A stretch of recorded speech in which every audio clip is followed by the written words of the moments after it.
I haven't tried this before. I guess if I got a selfie stick, I should think about using it once in a while.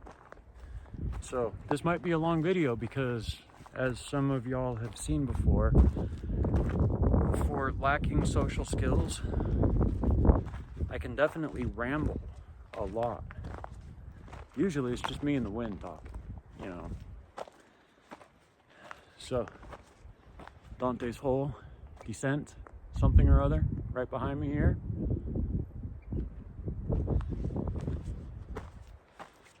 And we're going to head back to the bike. It's really cool. You know, it's some of these sites, it takes me, okay, I traveled off of the highway for about an hour. Probably not that long. It seemed like an hour to get here. And half an hour later, I'm pretty much done. I mean, I can hang out and take it all in, just kind of enjoy it, and go set up camp somewhere, play around with some tarp configurations.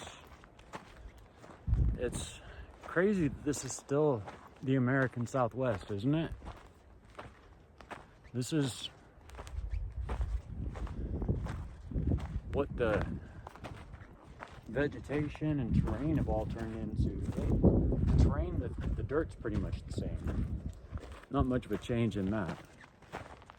But these trees and the shade and all these little grasses that are growing out here, I don't get those in the low desert. I get pavement rocks.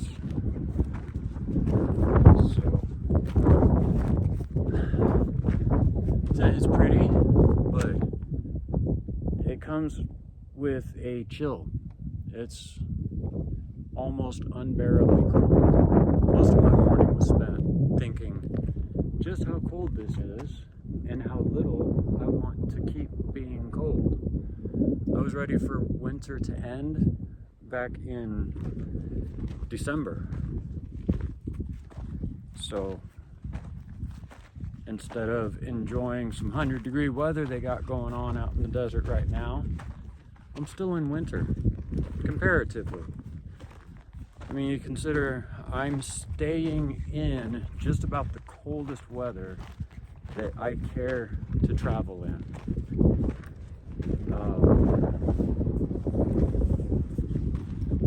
They've got a fence around this because there's cattle grazing out here, and I'm sure the ranchers don't want them falling in that hole.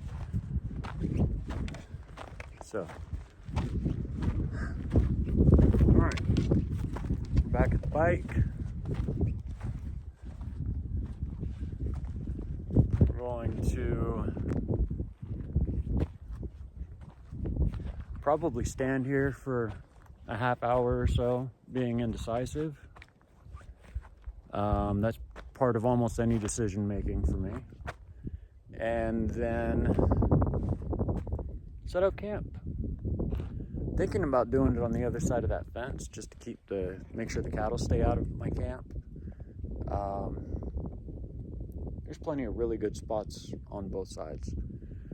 I don't have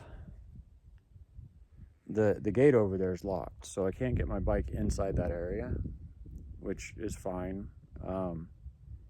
Probably just gonna pick a spot next to one of them trees or between those trees behind me. I'm gonna step out of the frame, maybe y'all can see. So, somewhere over there, and we will cook dinner. Don't know what we're gonna have yet. Probably something simple. I have 3 more places I'm gonna try and get to tomorrow. My goal is to get to the first place tomorrow, and then from there I will just set up camp there, and the other two places will be a hike.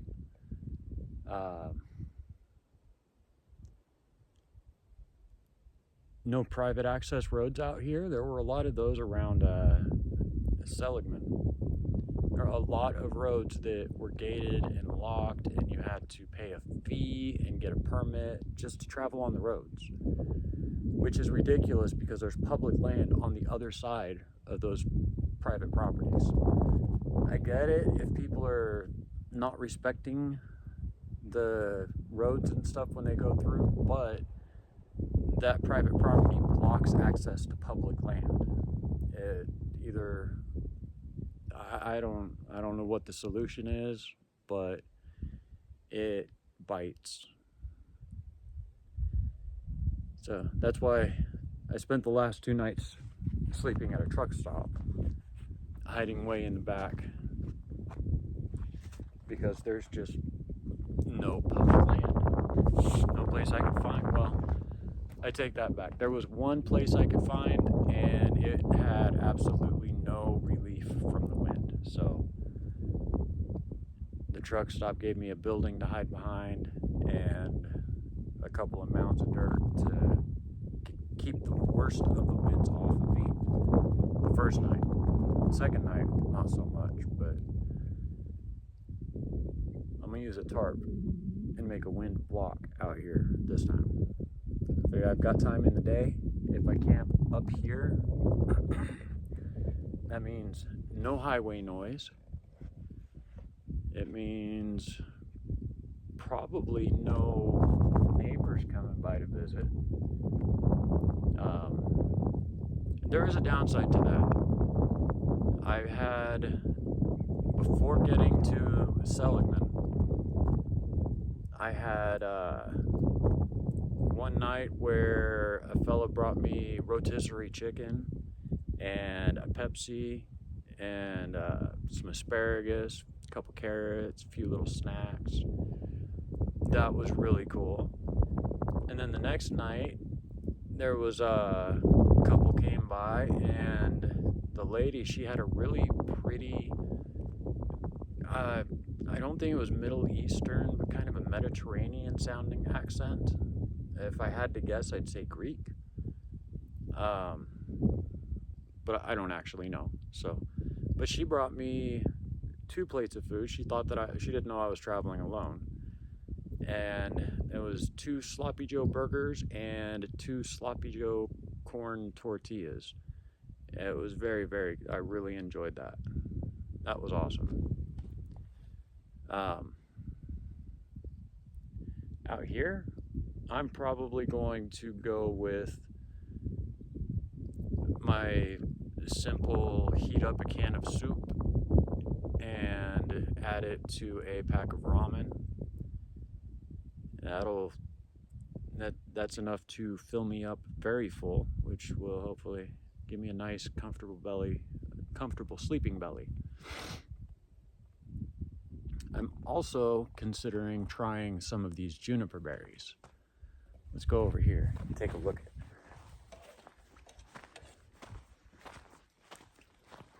So there's no button I can push to just turn the camera around. So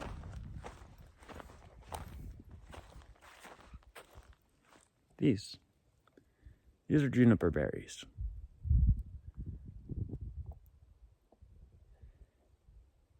And if I am not mistaken, these are edible? Maybe not, because that thing's tough. I guess I need to check with Google before I go snacking on the plants. Don't eat things in the wild that you don't know for sure. Never just say, oh, that looks tasty, and pop it in your mouth because you might pay for it. I know that one of these evergreen trees has edible berries. I just don't remember for sure which one. I think it's juniper. I'm gonna find out before I pop any of them in my mouth and make sure that there's no preparation steps that I need to be mindful of. It would be cool to forage, have some some fresh food along the way, something that I don't have to pack.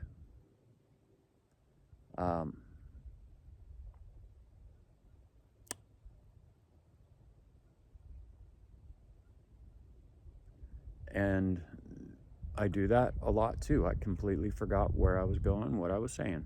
So I do know, I remember juniper berries, look that up. Camp, ramen noodles, soup, and stop babbling because ain't nothing getting done while I'm trying not to notice myself looking at a camera. Stay blessed.